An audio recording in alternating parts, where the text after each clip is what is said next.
Bismillahirrahmanirrahim. Assalamualaikum warahmatullahi wabarakatuh. Waalaikumsalam. Saya minta izin pada pengurusi Dr. Ni, para ayah-ayah kita yang ada di hadapan ini, kerana saya tak pasti mungkin ada di kalangan kita ini alim ulama, para ustaz, para da'i ilallah, para syekh yang mastur, yang jarang-jarang terbit dalam masyarakat. Jadi saya mohon izin terlebih dahulu untuk berada di depan ini, kerana dijemput pihak majlis. Alhamdulillah, syukur kepada Allah Ta'ala, kita dijemput untuk bersama-sama insya-Allah menyambut Ramadan Al-Mubarak. Kalau pengurusi sebut takutlah dengan tajuk tu, saya nak cakap lagi takut. Jadi mewakili sekarang ini menerima amanah, tanggungjawab untuk berkhidmat kepada ulama di bawah satu badan yang disebut Kekeluargaan Ulama Nusantara. Ya, sebetulnya bukan juga suatu pertubuhan, walaupun didaftarkan, tetapi lebih bersifat sebagai suatu forum untuk memupuk hubungan kekeluargaan di kalangan ulama di Nusantara, supaya ulama yang pelbagai aliran, perjalanan, bidang ilmu, tetapi biarlah dalam pelbagai itu membawa sikap seperti sebuah keluarga, yang mana ada abang, adik, ayahnya, walaupun ada perbezaan, tetapi dengan sikap kekeluargaan itu akan membawa kepada keadaan yang lebih damai, lebih harmoni, khususnya kepada orang awam di Nusantara ini. Kerana bening ulama, beninglah orang awam. Jadi kita mengharapkan dengan sedikit usaha itu adalah untuk memupuk kekeluargaan tersebut. Buat masa ini dipengerusikan majlis itu oleh Syekh Dr. Rahimuddin Nawawi Al-Bantani. Rasanya kalau di USIM itu sudah biasa, dan dianggotai oleh wakil-wakil, antaranya oleh Setiausaha Jamiah Pondok Patani Dr. Wan Abdul Qadir, antaranya lagi wakil perhubungan daripada Brunei, beberapa bulan yang lepas telah kembali ke rahmatullah, Dr. Sulaiman Al-Baruhi. Kemudian daripada Indonesia, ya, antaranya oleh ahli majlis ulama Nahdlatul Ulama, Kiai Zain Bazul Ashhab. Kemudian daripada Aceh, daripada Jawa Timur, daripada Singapura. Kemudian kita libatkan, ya, cuma setakat ini daripada Filipina belum lagi. Jadi mewakili negara-negara ASEAN ataupun wilayah Nusantara yang dahulunya, yang juga dibentuk oleh leluhur kita di kalangan ulama seperti sebuah keluarga. Maka dengan nilai tersebutlah, ya, kita ingin usahakan kembali untuk membawa nilai kekeluargaan di kalangan ulama supaya lebih memberi kemakmuran, kebaikan, khususnya kepada kita sekalian, keluarga besar di Nusantara. Jadi atas antaranya maksud yang dibawa, yang diusahakan dalam Kekeluargaan Ulama Nusantara ini ialah untuk mengajak para ulama, para masyarakat seluruhnya kembali kepada suatu nilai usul dalam agama itu sendiri. Kerana nilai usul, nilai asas itulah yang akan menjadi titik temu kepada pemuafakatan, kepada hubungan baik antara masyarakat. Jadi nilai itu yang merupakan nilai teras yang tidak bercabang, ataupun kita sebut nilai maqasid, nilai usul, nilai membawa maksud sebenar kepada hal-hal agama yang dibawa. Bukan maknanya kita nak bawa perbincangan itu kepada persoalan forum, ya, cabang-cabang, forms, ya, tetapi kita nak bawa kepada konten, kepada objektif, ya, kepada maqasid. Jadi saya ni bukan di kalangan ulama, orang yang tunuk khidmat. Jadi dalam musafir, dalam pergaulan, dalam khidmat itu kita putih-putih sikit-sikit lah, ya. Mana pengalaman, mutiara-mutiara ilmu yang ada dalam pergaulan, dalam khidmat itu, itulah yang sedikit sebanyak yang akan dikongsikan, ya, kepada para hadirin hadirat dirahmati Allah sekalian. Jadi itu ringkasnya sedikit sebanyak, ya. Nak tahu lagi kena sesi lain pula lah, ya. Ataupun insya-Allah nanti mungkin boleh diaturkan untuk jemput Dr. Syekh Rahmuddin sendiri nanti di Usin. Masa pernah di Usin, sudah pernah di Usin. Jadi berkenaan dengan Ramadan, ya, saya nak cerita pun tengok muka macam ustaz lah ke dah, ya. Jadi kita pun kira buat mudah-mudahan. Nak kata ceramah tak padan, ceramah takkan nak ceramah pada ustaz. Kita kira perkongsian pengalaman lah, ya. Sedikit sebanyak. Apalagi pengurusi sebut nak cari roh pula. Aduh, nak cari roh kat mana pula, ya. Cari rohani boleh lah, ya. Yang nama rohani lagi mudah, nak cari, ya. Jadi menyentuh tentang Ramadan juga untuk kita cari apakah nilai asas yang disebut.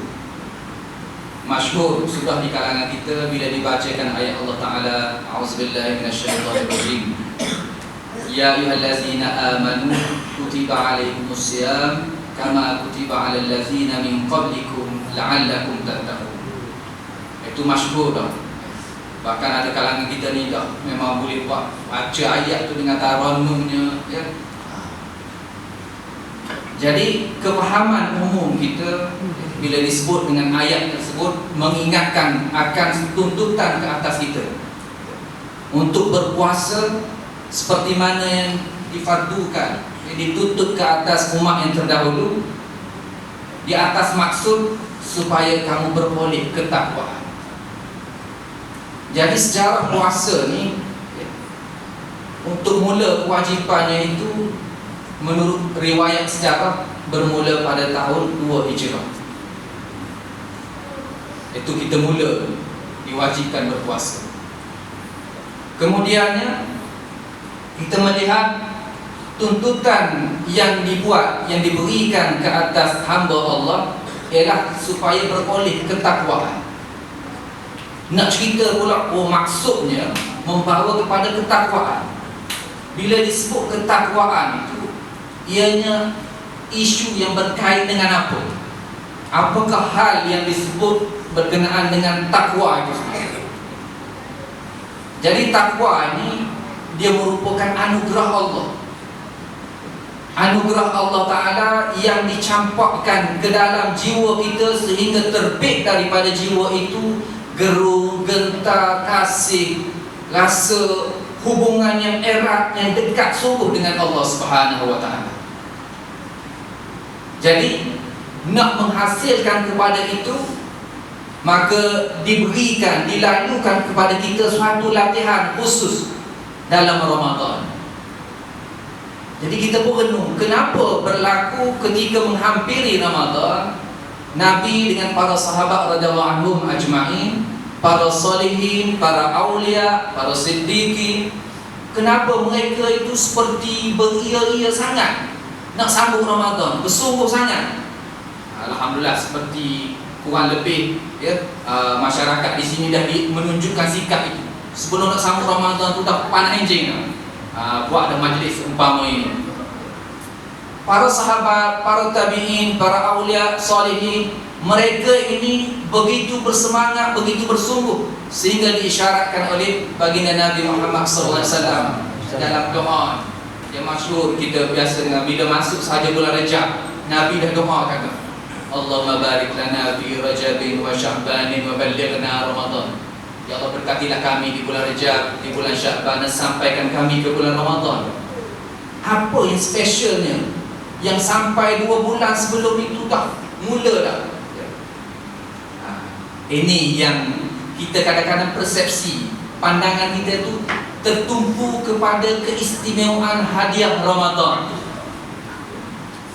tetapi kita tidak melihat siapa yang memberi hadiah Ramadan. Ya, kita memang nak hadiah. Bila ditawarkan hadiah istimewa, semua nak hadiah istimewa. Tetapi kadang kita terlupa siapa yang memberi hadiah yang istimewa itu. Ini persepsi yang berbeza dilihat di kalangan para salihin. Mereka bukan melihat hadiah Ramadan, mereka melihat siapa yang memberi hadiah. Mereka melihat, mereka mengenal, mereka mengasihi pemberi hadiah itu, yakni Allah Subhanahu wa ta'ala. Maka berbeza qadar amal ibadah orang yang mengenal Allah dengan orang yang kurang-kurang kenal, ataupun orang yang tidak kenal. Berbeza. Nilai ibadah itu kalau dari segi matematik disebut berkadar terus. Istilah lama orang tak tahu dah disebut sekarang ni bahasa apa. Ya? Makin tinggi pengenalan, makin tinggi nilai ibadah. Ya? Sebab itulah jadinya ada yang puasa Ramadan biasa, ada yang puasa khawas, ada yang puasa khawasul khawas. Ya? Jadi kita sebolehnya, maknanya kalaulah betul Ramadan ini kali terakhir, kita yang sudah melalui Ramadan, ada kalangan kita mungkin 60 tahun lalu Ramadan, ada yang 50 tahun, ada yang 40 tahun sudah melalui pengalaman Ramadan. Takkanlah nak sama saja. Melalui Ramadan itu mengikut darjah tadika saja. Belajar pun nak masuk universiti, nak ambil PhD, master PhD. Apa lagi puasa Ramadan? Takkanlah nak suruh sama daripada dulu sampai sekarang. Umur 15 tahun dulu dengan umur 60 tahun sekarang ni puasanya apa beza? Kalau 15 tahun dulu yang sekarang ni boleh jadi bulan balik. Tidak ada perubahan, tidak ada peningkatan. Jadi sebolehnya kita nak biarlah ada peningkatan. Peningkatan itu diukur di atas nilai apa? Apakah diukur di atas nilai banyaknya solat tarawih, ataupun kurangnya solat tarawih, ataupun banyaknya makan atau kurangnya makan? Itu bukan ukuran nilainya. Yang menjadi nilai ukurannya ialah berbeza kesan takwa yang kita perolehi daripada kita melalui proses Ramadan itu sendiri. Berbeza takwa itu ialah kerana berbeza nilai pengenalan kita kepada Allah Subhanahu wa ta'ala. Maka sebab itulah Ibnu Abbas radhiyallahu anhu dalam mentafsirkan ayat wa ma khalaqtul jinna wal insa illa liya'budun, tidak aku jadikan jin dan manusia melainkan untuk ibadah, itu Ibnu Abbas tafsirkan liya'budun itu dengan liya'rifun. Untuk beribadah itu disebut dengan untuk mengenal. Kerana bila seorang mengenal, dia tahu keistimewaan, dia tahu seorang yang sangat kasih sayang kepadanya, maka dia akan memberi kesayangan lain kepada sikapnya untuk berdepan, untuk membuat sesuatu kepada yang disayang. Ini biasa kita kalau bulan Ramadan kan, yang masyarakat kita nampak, dia bukan nampak Ramadan ni, dia nampak yang ujung.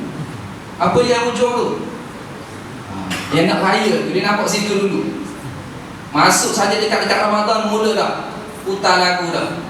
Dalam dingin subuh hatiku. Tak ingat lagu. Mana nak cerita dia dah bawa dah. Dah buai dah perasaan itu untuk apa dia? Untuk ingat kepada kampung halaman, nak balik jumpa mak ayah. Bukan tak bagus, memang bagus balik ziarah ibu bapa, bagus. Tapi nak menunjukkan kepada kita naluri kemanusiaan, perasaan kemanusiaan kita itu ada masa-masa kita lalu keadaan yang menyebabkan kita rasa, oh aku tak boleh kena balik kampung jumpa mak ayah, kerana mak ayah lah yang melahirkan kita. Kesannya begitu. Tetapi itu hanya perasaan kemanusiaan. Adapun takwa yang dibawa, dibimbing oleh baginda Rasulullah SAW bukan sekadar untuk membawa nilai perasaan kemanusiaan, Tetapi baginda Nabi nak membawa kita kembali kepada fitrah rohani kita. Agama, cantiknya agama Islam dibawa oleh baginda Rasulullah SAW, dia mengembalikan kita kepada fitrah. Diri kita ada fitrah rohani, ada fitrah perasaan, ada fitrah akal, ada fitrah jasmani, tubuh badan.